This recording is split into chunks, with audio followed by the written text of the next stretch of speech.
తెలుగుదేశం పార్టీలోకి కొంతమంది తటస్థులు ఉన్నారు.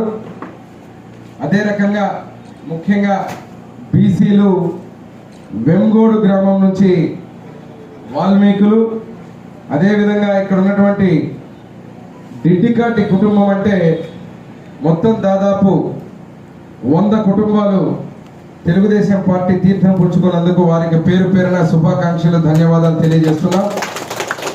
ఇక్కడ ఉన్న వారందరూ గతంలో మీరు చూస్తే కొందరు నాయకులు ఆ రోజు తెలుగుదేశం పార్టీ జెండా మోసి కండువా వేసుకొని తెలుగుదేశం పార్టీలో ఉన్నామని చెప్తే వారి వెంబడి ఉన్నటువంటి వీళ్ళందరూ ఈరోజు అందరూ కూడా బయటికి రావడం. నిన్న ఒక నాయకుడు వెంగోడు నుంచి వైసీపీ పార్టీలోకి పోతే ఆయన ఎంబడి మేము పోం, ఎవరు